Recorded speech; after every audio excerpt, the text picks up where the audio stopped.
Redbeard MacDeaver. The name echoed through taverns and terrified tyrants. He wasn't your average hero. No sword, no axe. Redbeard's weapon of choice? Shoes. Nobody knew where Redbeard came from. Some said he was cursed by a cobbler. Others claimed he was born with a magical shoehorn.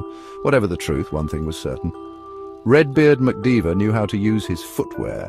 He travelled the world, righting wrongs and battling injustice. His methods were unconventional, always good for a laugh, but don't let the silliness fool you. Redbeard was a force to be reckoned with.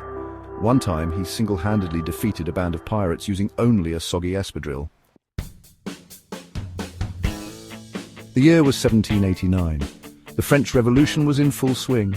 The streets of Paris were a whirlwind of anger and unrest. Redbeard MacDeaver, ever the champion of the underdog, found himself caught in the middle of it all. He'd heard whispers of a tyrannical nobleman hoarding bread.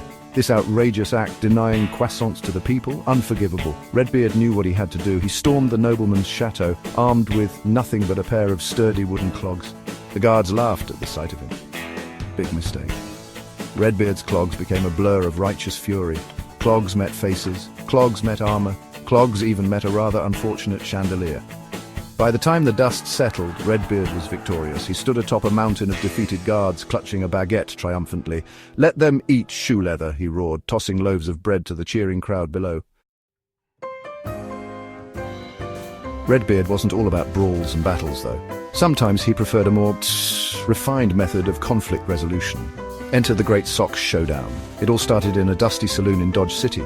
A notorious card sharp had been cheating at poker. Redbeard, a stickler for fair play and a decent hand of cards himself, challenged the cheat to a duel. But not just any duel.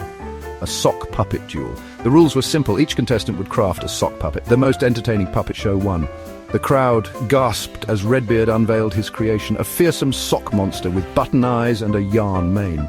The cheat's puppet, a droopy-looking thing with a glued-on moustache, didn't stand a chance. Redbeard's sock monster performed a dazzling display of acrobatics. It told jokes. It even sang a surprisingly moving rendition of Home on the Range.